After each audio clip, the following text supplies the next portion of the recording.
Yeah, what's good, Joe? It's your man Bigga P, and I'm here to talk about my thoughts on the Triple G Jacobs card from last night. Um, I guess I'll start off with the first fight. That was Ryan Martin versus Brian Cruz. It wasn't a bad opener. I was kind of shocked. I think it was my first time actually seeing. I've seen Brian Cruz before, but I've never seen Ryan Martin, and I was surprised how big he was for a lightweight, man. I mean, off the top, I know he's not going to be long for 135. I see like welterweight in his future. But anyways, I mean, it started out good. One thing I noticed noticed that he went to the body for usually a guy that's how usually he doesn't really do a lot of body work. Most of the time he just just like keep him off the keep distance, keep him more like at the end of a jab or whatever. But when he was inside, he was banging away at the body. And Brian Cruz, like he at first, he had, at first himself, like he was landing some good, good right hands, good left hooks. He was also going to the body as well. But I think, but as the rounds came on, I think the size was just way too much. I mean, personally, I don't even think Martin was really a 135 pounder. Martin should probably. I think they mentioned probably should drop down to 130. You'd probably have a little bit more success. And then after that, the fight slowly just got one sided, which Cruz. I know. I mean, one thing I noticed that he was kind of slapping with some of his punches a little bit, but when he threw a straight right, he was landing and it was hurting. And soon it just became like target practice. I mean, Cruz I guess got worn down by the size, try to keep him off him, and then thankfully I think it was around the eighth or ninth that the ref finally stepped in after another brutal combination in the ropes, and to give Martin the TKO. I think that was the only TKO of the whole card. So I mean, there was upside for Martin. I did like what I see with him. I just think he's have to clean up his punching technique just a little bit, and if he does that, I'm sure. I mean, he may grow to actually give some lightweights some problems. That is, of course, if he actually stays at lightweight. Um, the next fight was Carlos Cuadras versus David Carmona. Um, One thing about Quadras I just don't understand, and I'm pretty sure it's a question that everyone asks. How the hell does he pass his test? And by what I mean by that is, if you look in his back, it's just a whole bunch of back acne, man. I mean, it looks like he has chicken pox. Come on. I've been in gym before. I know all the time. I know I've seen the telltale signs and everything like that, and nothing is more telltale. I mean, unless he has some wild skin condition, then that's non PED related. But seriously, that's a lot of back acne. You know what I'm saying? Um, but in this particular case, regarding the fight, I don't think Quadras also either trained hard as he could. Because I think one thing I did notice that before, because he's a mover, that he stood in the pocket more and he was trying to train. I think he knew that he wanted to look spectacular because I think he wanted to rematch with Chocolatito. Um, but I think the tide tried to churn just a little bit, and this is after he banked like 6 or 7 rounds, probably 6 rounds, I would say, when Kimona started, landed a ridiculous body shot that had him bent over, and then afterwards threw a low blow that unfortunately gave Quadras 5 minutes rest to recover. And then after that, it was just literally Quadras was just holding his side. I mean, you could say. I could tell that body shot pretty much took a lot out of him, and then I think Kimona swept the last rounds. Now it sucked because I was like, if only that happened earlier in the fight. But Quadras, I think, banked enough of the early and the mid rounds to actually, to get the win. He didn't look good at it, but he did what he had to do. And Carmona has nothing to be ashamed of. It's a tough guy. He's not an easy guy to get rid of. So he's not easy guy. So that was a great performance. He's hung in tough with a lot of the other top cats at 115. So hopefully, and I definitely, hopefully he does. Hopefully he does learn from that and actually improve. He has nothing to be ashamed of. He did what he had to do. He just came on a little bit too late. Um, and then we have the co-main event, and I am not even going to attempt to pronounce the Thai fighter's name. Uh, I but yes, him versus Chocolatito. That fight was an absolute war from the opening bell. Now, the 411 on the Thai fighter was the fact that he was a puncher and he punched really hard. And he had, I mean, but there was, I mean, I'd never seen any video on him. I didn't even want to go to YouTube on him. I mean, they were saying like, don't sleep. He has power. But then if you go on his box rec and you actually look at his record, like his last two opponents, I think, or two of his three opponents were people who were debuting. So it's usually like, and usually in boxing, you know, sometimes you are judged on your actual record if no one has actually seen you fight. And then you see that as like, oh, he's probably feeding on bums or jobbers or whatever. Whatever the case that may be, he proved himself to be a fighter. One thing that I did notice off the top was he had monster calves. I mean, super calves. I mean, those are some of the biggest calves I've seen. I mean, I don't even think I've seen people around my size. Like, I'm a heavyweight size person, and I don't think I've seen people with this type of calves. I mean, it was just like there. It was like, it was incredible. And I was like, well, I could probably see where he probably generated some of that power, and it was displayed very early in the first round when he knocked Chocolatito down with a body shot. Now, at first I thought, okay, he tripped over his foot, but no, it was a clean body shot, and Chocolatito was hurting after that one. Now, in this particular case, I think Chocolatito. One thing that I took away from the Quadras fight is I think that 115 is definitely his maximum window, and he took some punishment in the Quadras fight, and he probably should have learned to that. He probably should have adjusted his fighting style. He did not do this in this fight, and in the result, I mean, he threw some absolutely vicious combinations. I mean, there were rounds that was just some absolute back and forth. I couldn't believe.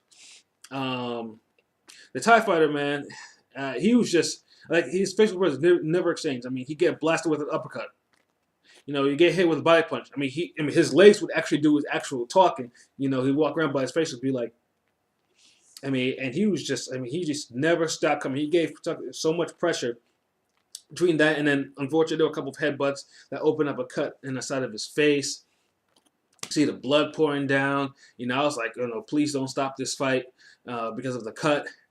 And and the thing about Chocolatito is this, I mean, I just couldn't understand why he didn't or wouldn't make adjustments. I mean, to use the jab, I mean, he just literally stood in the line of fire. I mean, you see that guy like this isn't going anywhere. I mean, use your jab more box, use some movement. I mean, do something like, instead of trading. I mean, he was throwing some fire, but he was just taking so much punishment. And I think this fight took some. I mean, Quadras was supposed to be a lesson. I think this fight really took some years off Chocolatito's career, and also proved to me that I don't think he belongs at 115. And it just continued late. I mean, Quadras. I mean, Chocolatito. I mean, he hit the guy to the belly. I mean, he was landing some absolutely vicious coming, but he just kept on coming, and it absorbed too much. And then by the final round, I mean, to me, he didn't look at me. You see, his face was bloody. His face was kind of swollen. And then one thing that I did see that I thought maybe he would have gotten the fight off this was the fact that the Thai fighter. Now, most people thought he was backing the circling. No, he was flat out running. He was running around the ring. I mean, because at first he actually tried to box, and he actually was. I think the Thai fighter actually won. I think the 10th, the 11th, or the 11th on my card doing that. But the 12th one, he got on his bike, and I'm like, I'm thinking to myself, I mean, it's a close fight, but I'm thinking, man, that might have actually cost him the fight, because I scored the fight at 115, 113 for Chocolatito, and I was like, this was a lesson. But imagine my surprise when he's announced as the winner. I mean, I couldn't believe that. I was like, and I would love to say that. Sorry, I mean, but kudos to the Thai fighter. I mean, he took it to him like Chocolatito, and then, I mean, he pretty much toughed it out, and they're going over his story that he was a garbage collector, and then stuff I don't think was really. I mean, yes, it's a nice backstory and everything like that, but they didn't have to keep on repeating it over and over again. And one thing too, after the fight, Max was a little bit. I don't know what his issue was, but he was just asking some stupid ass questions.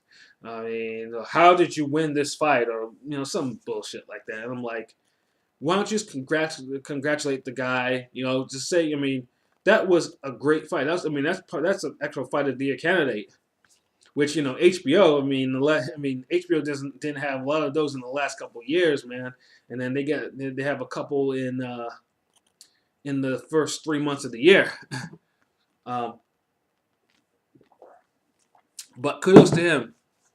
And I know Monster's probably waiting in the wings. And I would love to, and I'm pretty sure he'll probably get the task, and I'm pretty sure HBO will probably find some way of showing that fight. As for Chocolatito, he needs a rest. He needs a layoff, the cuts for sure. And I think he probably needs to drop down back to like 112 or something like that. Go back down to flyweight because 115 is not for him. His window, I mean, he can win a belt. I mean, he won a belt at 115, and kudos to him. But he took punishment in his last two fights, and in the second fight, this fight was no different. And he needs a layoff, and then he needs to drop down to 112 or whatever. Or if he's gonna stay at 115, he's gonna have to temper his style. You can't. I mean, you can't. I mean, you can't just. I mean, I know there's a lot of weight fight, but you can't just whirlwind every single fight, especially a fighter that has after 6 rounds or so has proven is not going away easily. So you might as well just try to box the man until you find another opening. And then we have the main event and the most controversial. Speaking of that controversy, I mean, in that fight, the scoring, I know it was like, Takatiel landed him by 150 punches. So how did he lose the fight? I mean, I guess it's what the judges saw or whatever. Either it's just the Thai fighter was just coming forward, and maybe the knockdown maybe influenced things a little bit.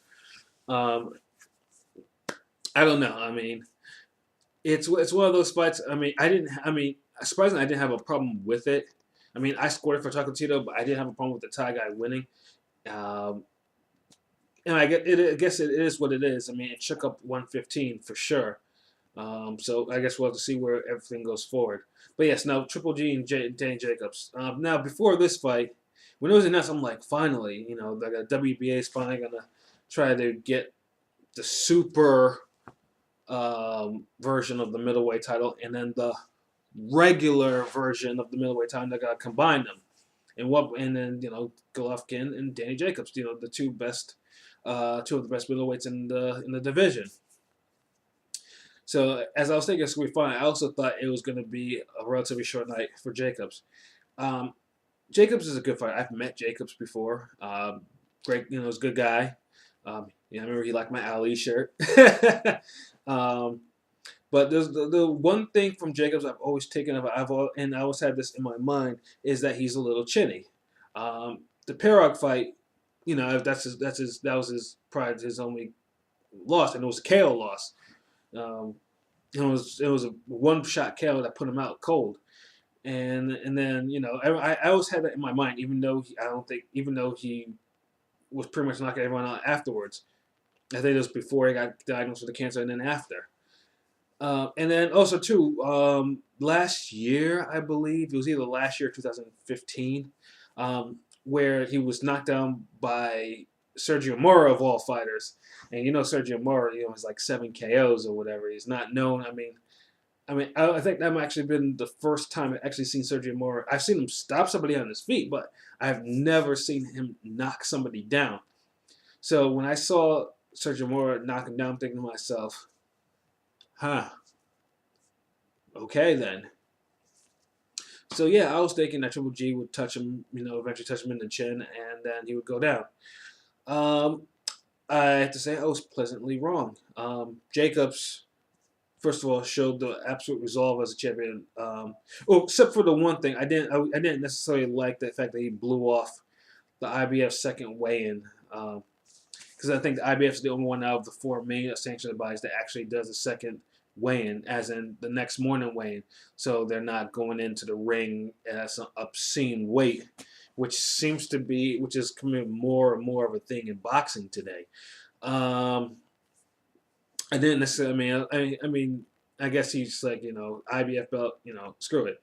If I do a weigh for WBA, WBC, and I pass it, then hey, I'll just take those belts.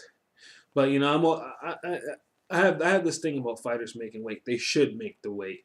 If they're fighting for belts, you know, if they sign on to fight a belt, they should try to meet the requirements to actually do it. I mean, I understand. I mean, I'm not stupid. I know why he probably did it. Uh, why he actually, I would say why. I know why.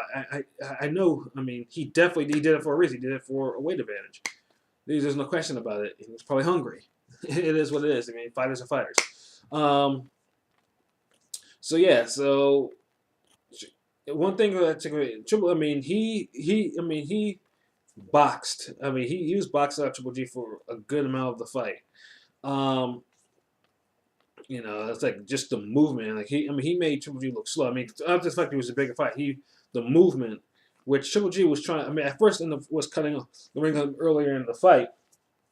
He was just throwing combinations, just throwing jabs, like, and then he pretty much he kept Triple G on his toes. And then afterwards, he started doing like the more of the one punch at a time situation, which I also didn't think that was too smart.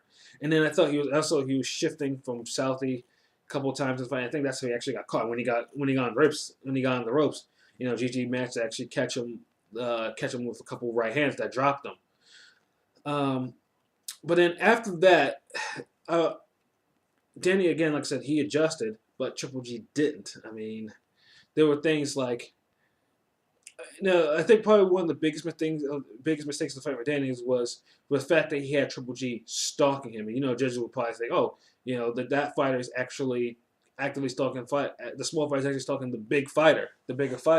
And, you know, and I could see how judges were like, okay, we might have to give that round to Danny, to just Triple G. And then there were some fights where Danny was doing incredible work, and then in the last 30, 45 seconds, I think the ninth round was a good example of this.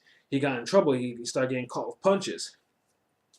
But one thing Triple G also didn't do is like he also made no adjustments. I mean, he didn't go to the body. I mean, all he did was just headhunt. I mean, the jab was hitting. I mean, by the end of the fight, Danny's Danny's eye was puffed up. You could tell. I mean, those jabs were hitting.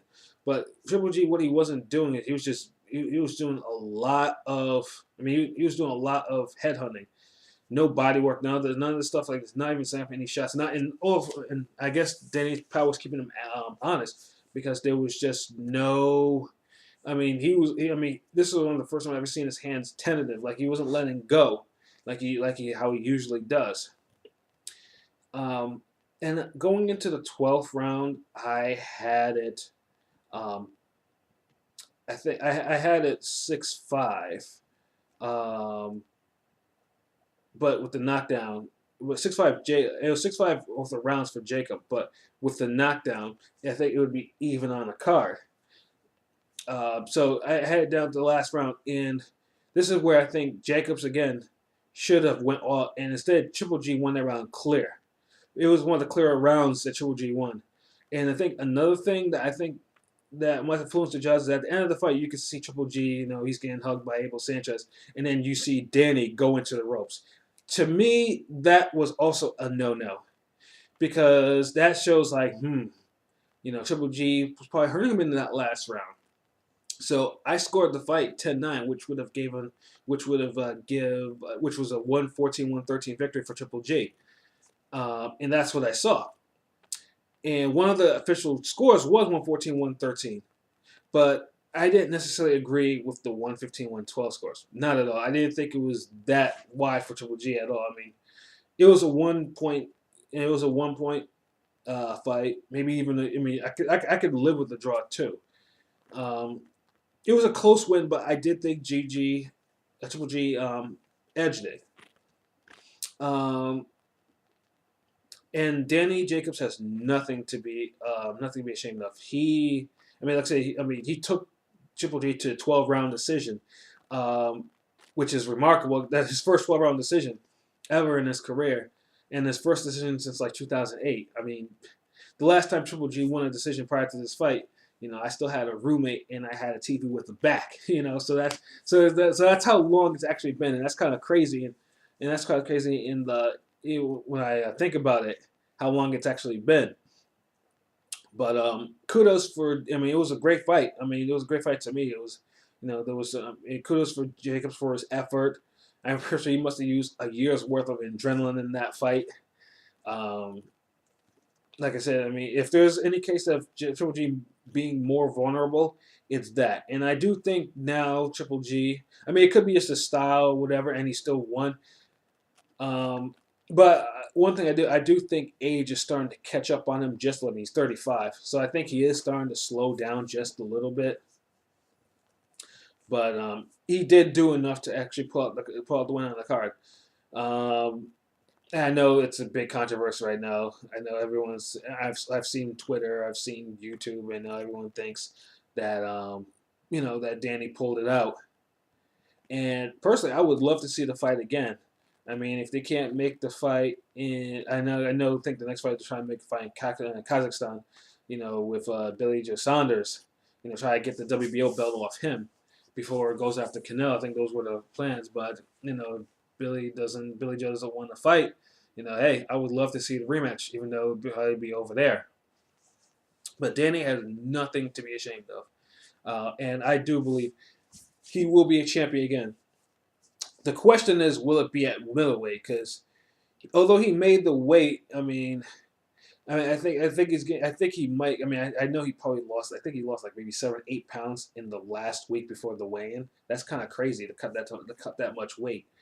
I don't think he's long for the middleweight division. I think a move to 168 is probably in his future, and I think that's probably the only way I'd see a rematch with Triple G being stopped, barring if there's no rematch clause or anything, which I have not heard of yet.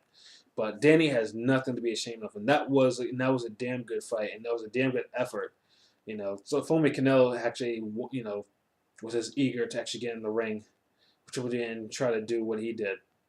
But that's for another time. But yep, those are my thoughts on the card, and so right now I'm probably gonna go look for it to keep in my archives and rewatch again. All right, until next time, peace.